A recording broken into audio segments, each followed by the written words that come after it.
Welcome back to our quick journey through the 8 short preludes and fugues. And today we've reached number 2, the D minor one. And like the first piece which we looked at before, this is a really attractive piece which has suffered from its reputation as the not by Bach music. In one sense, this prelude is probably the most organized of any of the 8. It's arranged in sections. There's a 6-bar section at the beginning, which is repeated exactly at the end of the prelude. And then inside that, there are sections of roughly 6 bars with scale patterns. And then right in the middle, there's another section of roughly 6 bars with arpeggiated figures. And I think really this benefits from a 3-manual organ, which is why I've come here to this church today, to show and to really demonstrate that structure. If they were exactly 6 bars, each of the sections, I would have said almost that it's arranged like a chiasm, but I don't think there is any great structural significance in this organization. I think it's just the way that the composer chose to do it. But even so, it's an interesting layout for a piece, and it works very well. This organ today is designed in a way which makes it possible to bring out the different characters of the various sections, so a rather pompous opening and closing, a very bright and fast-moving scale passage, and a different, or rather more distant, perhaps, arpeggiated figuration in the middle. There's a great tradition in 18th century music for declamatory music, and that really sums up what this piece does.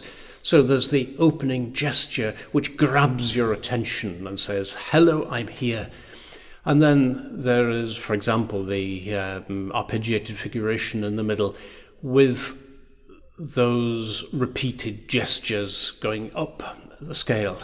And really, I think those characteristics need to be brought out in the way in which we play it, the way in which we articulate it, and the way in which we use the registrations. So we can play it as a recitation, if you like, of the ideas which are being presented. We can be a little bit theatrical. Just moving on to the fugue.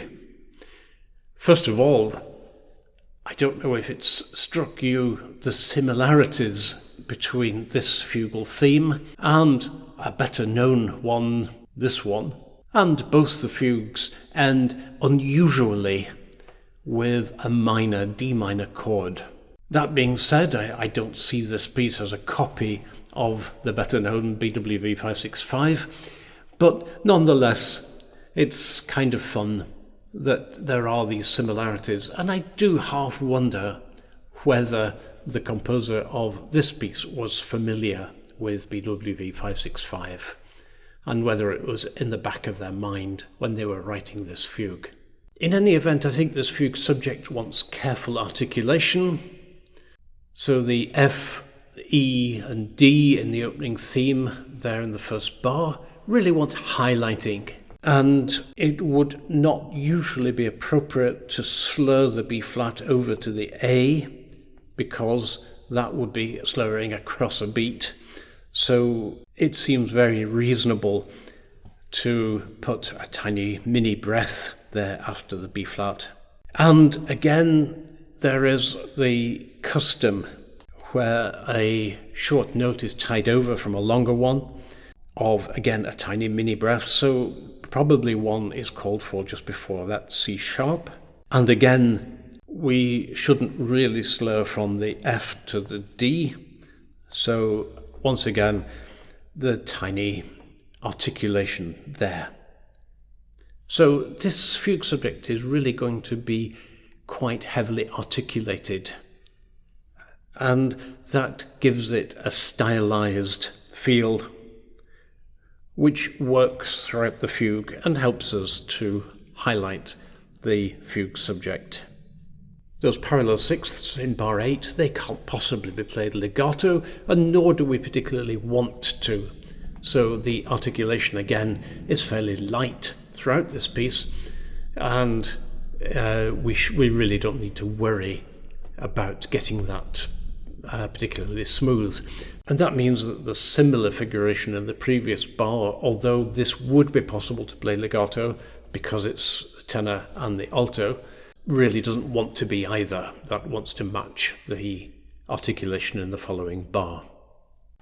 Those chords in bar 24 and following, they again need to be slightly marked.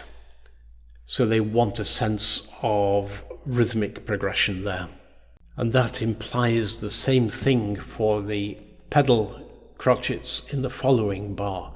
Once again, they can be lightly separated, just as we did with the 4 chords in the previous bars. Obviously, those chords in bars 23 to 24 are going to need to be marked. It can't be legato anyway, they need to be separated. But rhythmically, they also want to be very distinct and slightly marked, which means that the pedal notes in the following bar, the 25, I think that is, need to be similar. So we don't want the pedal to be legato there either. This seems to be a theme throughout this fugue, that we don't want to make things legato where they don't need to be. And the rhythmic impetus of the fugue really depends on quite a light articulation all the way. We've talked before about pedaling, whether we should be using alternate toes or whether heel and toe is okay. And we've put forward the reasons for both positions.